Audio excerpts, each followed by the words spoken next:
Hello, everybody. Thank you so much for tuning in today. This is the Bodega Cat Book Club Health Edition. And today we're continuing our reading of Never Be Sick Again by Raymond Francis. And we'll be reading chapter 6, and this is part 2. Okay, here we go. Fight back with foods. Why isn't our society taking more action to protect us from toxins? Why don't our physicians routinely warn us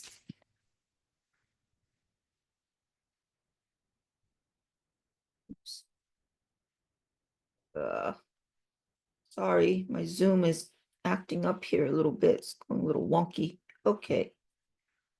Let's see here. Okay, why don't our physicians warn us about toxins and check for them?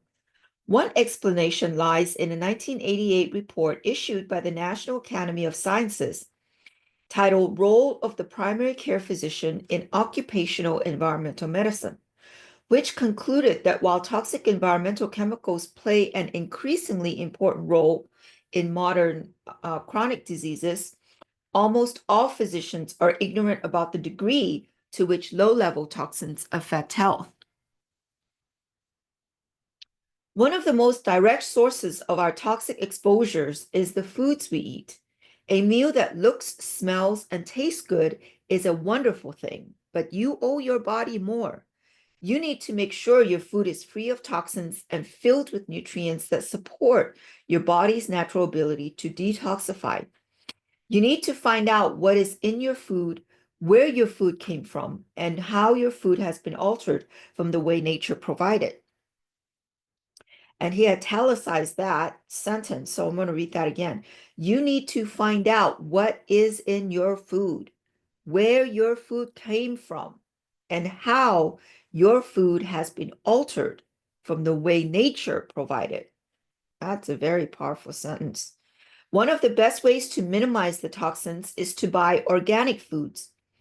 Organic is a method of growing and producing food free from chemical fertilizers and pesticides, artificial ripening agents, preservatives, genetic modification, and radiation.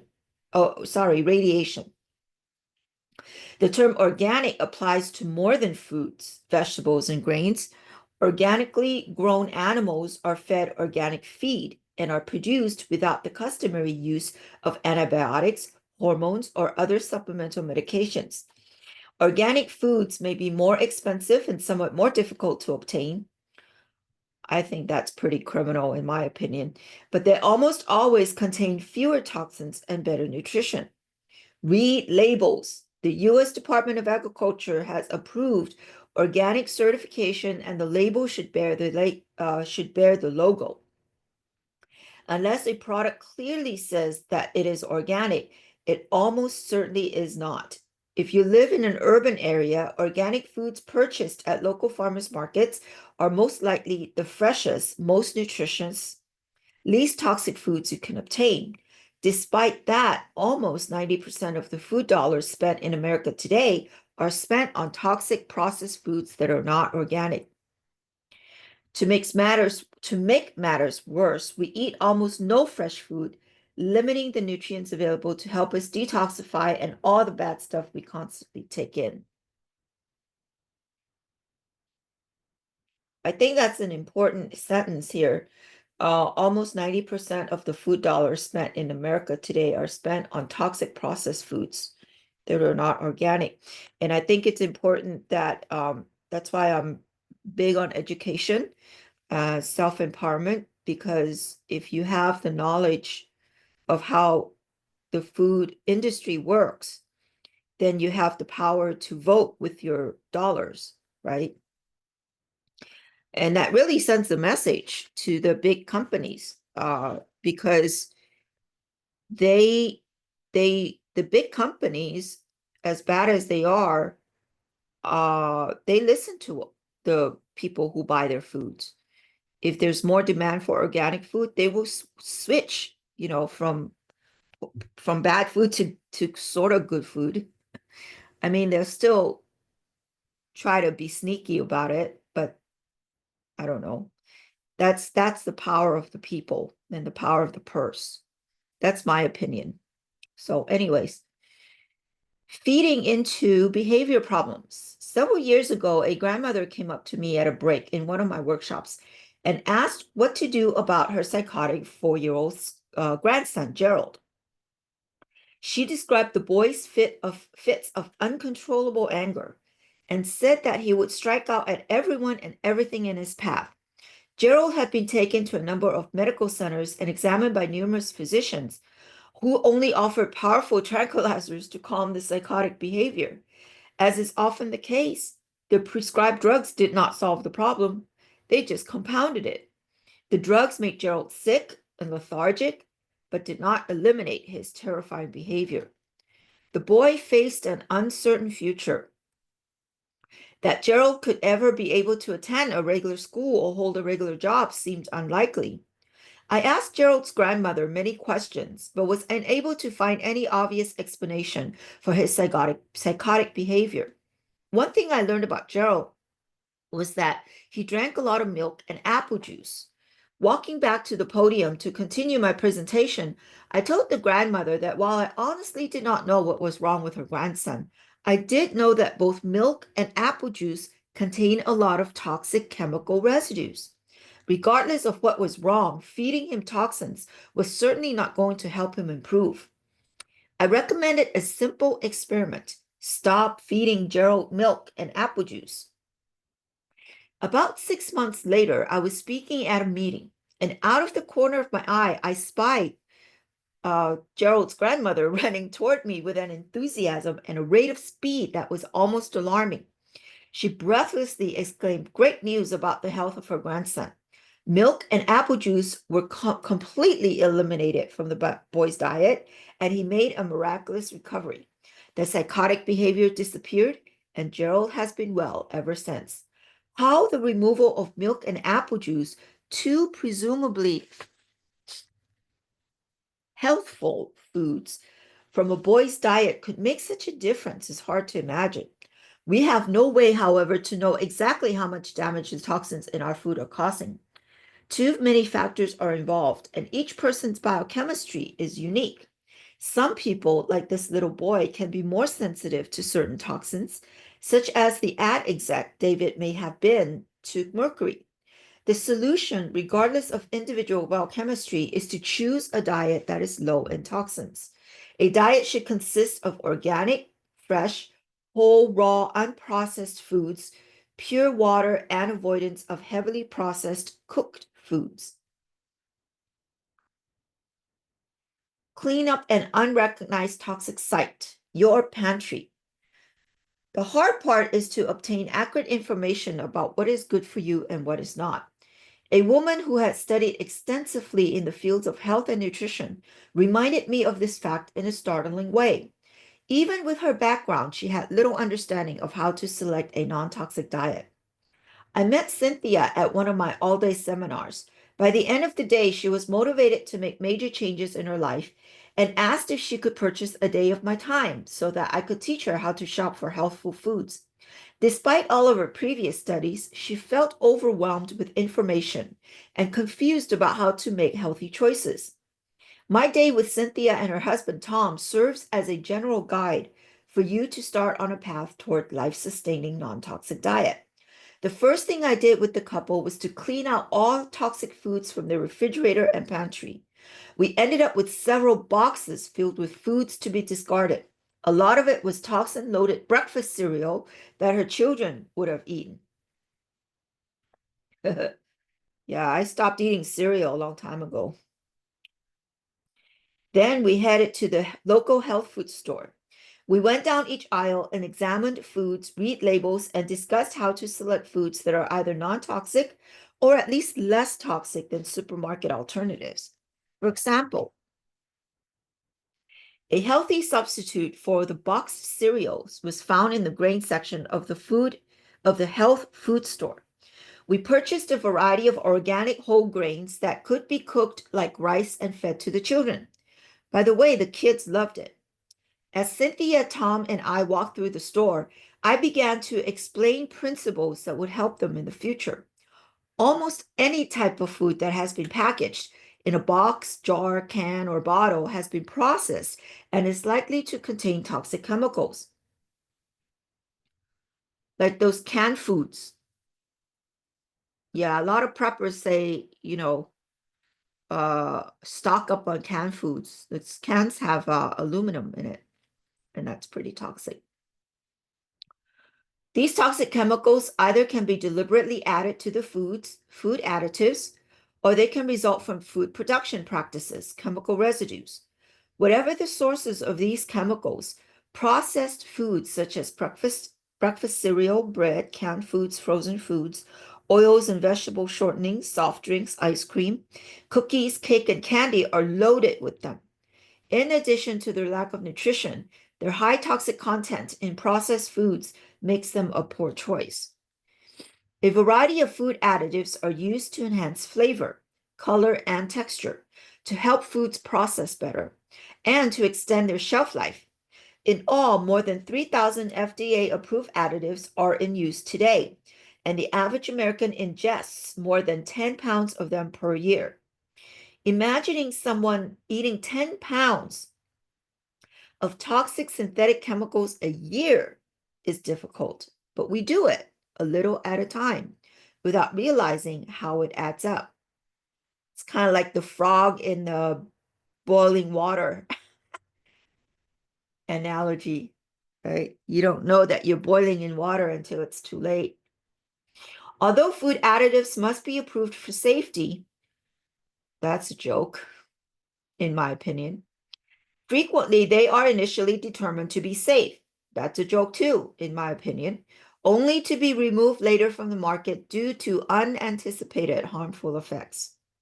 Do not assume that food additives are safe just because the FDA has approved them. FDA is a joke, in my opinion. Furthermore, researchers usually test one additive at a time, even though we eat them in combination. Almost no research goes into studying the safety of food additive combinations. Our modern exposure to many different combinations of food additives is a giant and dangerous chemistry experiment.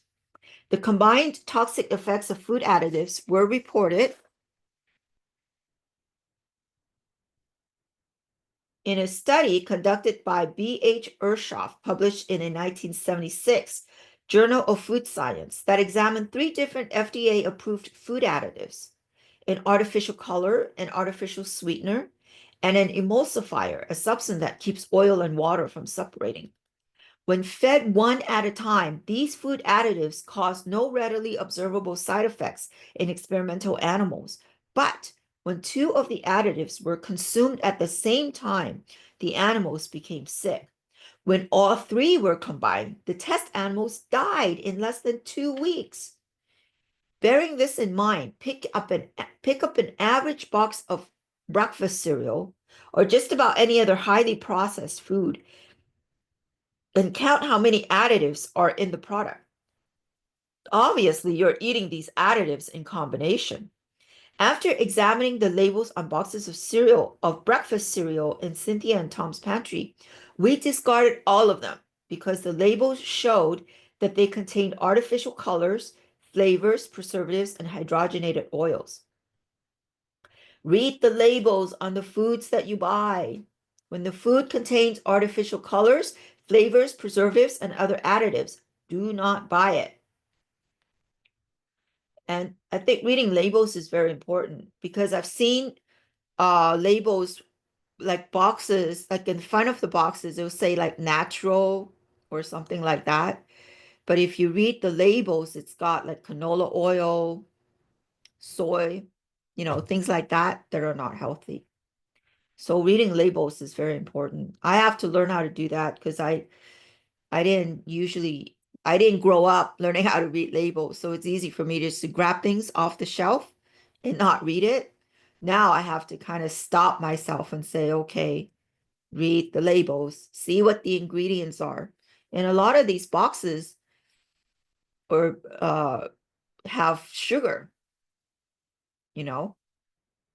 lots of sugar. Anyways, just a side note there. What would happen if we eliminated certain food additives from our diet? A study reported in a 1986 issue of the International Journal of Biosocial Research addressed this question. Between 1979 and 1983, the New York City public school system gradually removed foods containing artificial colors and flavors from the school lunches served to more than 1 million children. During this same period, without any other changes being introduced, the school children's academic performance skyrocketed. New York City school experienced the largest four-year gain in academic performance ever measured in any city school district in U.S. history. How was such improvement possible? Food additives are toxic. They poison cells. They poison brain cells. That's what they do. When you stop poisoning cells, health improves. As the health of brain cells improves, so does the ability to think, learn, and remember.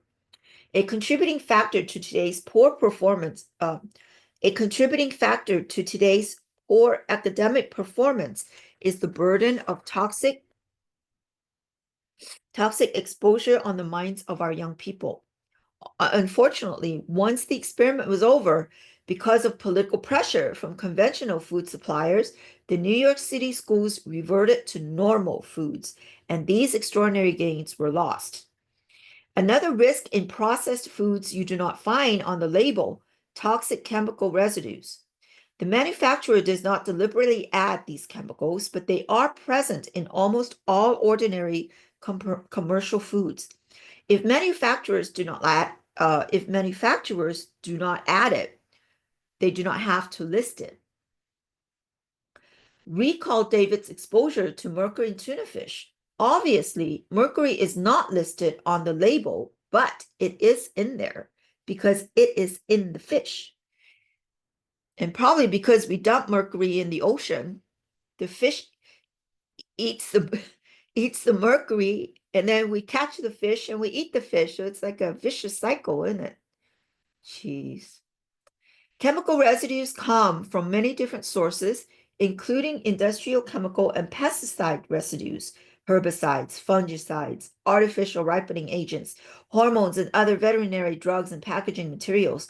On our tour of hidden toxic residues, Cynthia, Tom, and I took a walk down the frozen foods aisle. Oh, yeah. I used to eat frozen foods.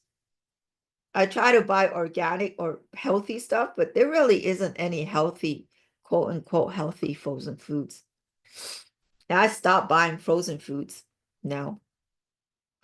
According to the 1982-1986 FDA Total Diet Study, frozen French fries contain frozen French fries contain 70 different pesticide residues. Holy moly.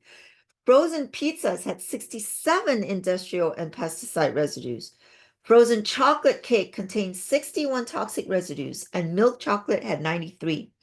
Peanut butter had a whopping 183, including highly carcinogenic aflatoxin, which is produced by a mold that grows on peanuts. I wonder if that's why a lot of people are allergic to peanuts. It didn't used to be that way. Anyways, lurking in all the aisles was another overlooked danger: packaging materials. The toxins in packaging materials, such as plastic wrap, plastic bottles, milk containers, juice boxes, styrofoams, and epoxy can linings, can leach toxins into our foods before we eat them. Yeah, plastic is one thing that I can't get away from. I try to use glass, but dang, plastic is just everywhere and convenient, I have to admit.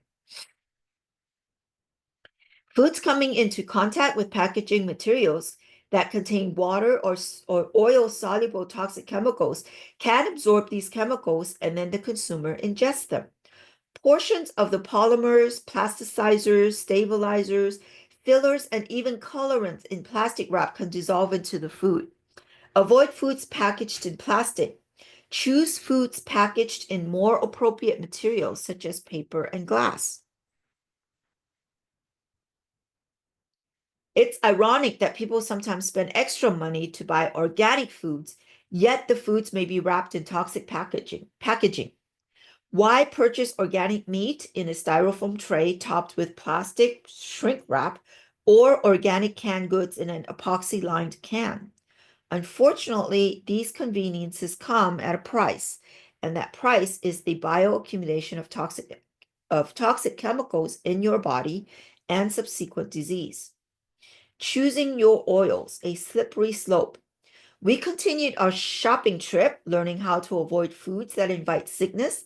In the oils that salad dressings section, in the oils and salad dressings section, I reminded Cynthia and Tom that almost all oils on supermarket shelves are processed and toxic. These toxic oils also find their way into a variety of prepared and processed foods, including salad dressings, canned and baked goods. Most oils, especially peanut, cottonseed, and soybean, are highly contaminated with pesticide residues, toxic to the nervous system. Many modern oils use chemical extraction methods, which leave solvent residues that are lung irritants, nerve depressants, and detrimental to health in general. Even oils that have been cold pressed rather than chemically extracted often are refined with toxic chemicals and exposed to high temperatures in their bleaching and deodorizing processes, making the oils toxic. Exposed to high temperatures, nutrients in these oils are altered and turned into toxic trans fatty acids and a variety of other toxins, aldehydes, ketones, and hydroperoxides. About 1/3 of all the oils sold, whether bottled or contained in margarine, vegetable shortenings, baked goods, breakfast cereals, peanut butter, etc., has been hydrogenated or partially hydrogenated and contains toxic trans fatty acids and numerous other toxic chemicals. Since these processed oils have come into widespread use, the incidence of myocardial infarction, a type of heart attack, has increased 80-fold, and heart disease, formerly rare, has become a leading cause of death. Coincidence? According to Udo Reismus, author of Fats That Heal, Fats That Kill, the reason for these burgeoning health problems is that processed oils contain or promote a condition known as fatty degeneration. In this book, Erasmus wrote, 68% of people die from just 3 conditions that involve fatty degeneration: cardiovascular disease, cancer, and diabetes. Only a handful of healthful fats and oils are on the market: organic butter or ghee, high quality olive oil, difficult to find, and high quality essential fatty acid products such as flaxseed oil. See Appendix C for my personal choices. And we'll be reading Appendix C when we get to that section, which is towards the end of the book. But I heard that olive oil, which is supposed to be, quote, healthy, is the most diluted, most what is that word? Most diluted? I don't, there's a word for it. I don't remember. Um, but it's the most uh I'm at a loss for words. It's not pure. That's what I'm saying. That a lot of the companies, they tinker with it with they put other stuff in it to make it less pure.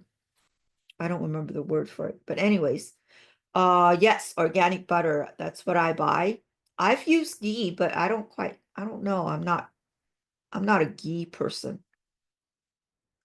I do get organic butter, the unsalted one, or grass-fed butter. Dangers in dairy and meat. Our little group arrived at the dairy section. As you recall, milk and adulterated, that's the word I want to use. Olive oil is the most adulterated oil in the market. That's what my understanding is. Anyways, well, it came to me. It didn't come to me at 3 in the morning like it usually does. That's pretty good. Our little group arrived at the dairy section. As you recall, milk and dairy products are not appropriate for human consumption and should be avoided by everyone, especially infants and young children. Toxic bioaccumulation is a problem. Virtually all of the toxins to which a cow is exposed during its lifetime bioaccumulate in its tissues, and these toxins are then present in its milk. You should regard milk as a toxic soup filled with pesticides, antibiotics, dioxins, hormones, sulfur drugs, tranquilizers, and other contaminants. Worse, the practice of pasteurization, a heat treatment done to virtually all milk products to kill bacteria, alters the physical and chemical properties of the milk. Pasteurization not only renders the nutrients less useful to your body, but creates toxins as well. Between the toxic bioaccumulation, the pasteurization, and the fact that milk products make up 25 to 50% of many Americans' diets, milk is a major contributing factor to our high rates of infectious, allergic, and chronic disease. There's a reason why they call it the milk mafia or the milk cartel, the dairy cartel. In fact, milk consumption has been linked to many diseases, including osteoporosis, multiple sclerosis, diabetes, heart disease, and cancer. My recommendation to Cynthia and Tom was that they eliminate milk and milk products from their family diet. I recommend the same to you. Milk does not do your body good. Animal products were our next step. Meat and eggs can have serious toxicity problems. Though animal products contain certain essential nutrients, and I do not recommend a diet devoid of them, you must choose your sources carefully. Sources is the key, isn't it? You have to know where your food comes from. A lot of times when we eat out or we buy from the supermarket, we really don't know what the source, where the food comes from, what the source is. Unless you grow it yourself, then you know where the source comes from, and you have control, right, over the soil and the nutrients and all that stuff. The nutritional value of a food source should always be weighed against the toxins it contains or is likely to contain. Commercial livestock contain many toxins which become concentrated in their tissues. Foods from commercial cattle and their milk, chickens and their eggs, and most farmed fish are all poor food choices. All their lives, these animals are fed foods that are lacking in nutrition and toxic, contaminated with pesticides and other agricultural chemicals.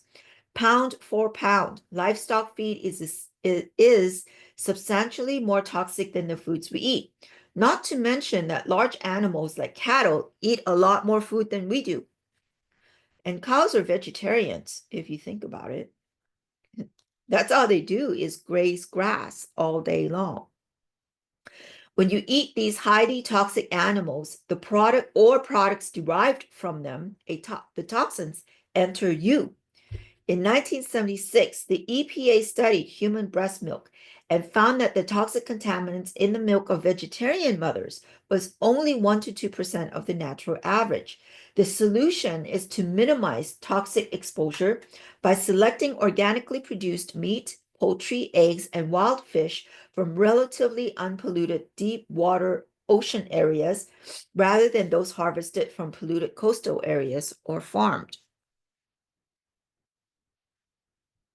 Selecting organically produced animal products almost certainly requires a trip to a well-stocked, reputable health food store. The foods are more expensive, but the extra money buys protection from toxins, as well as contributes to better nutrition and a more environmentally responsible method of farming. Health is a choice. You can pay now for good food or pay later for doctors and hospitals. If you cannot find ideal foods, however, often you can make better choices. If you cannot find high quality organic animal products, Then you minimize your consumption.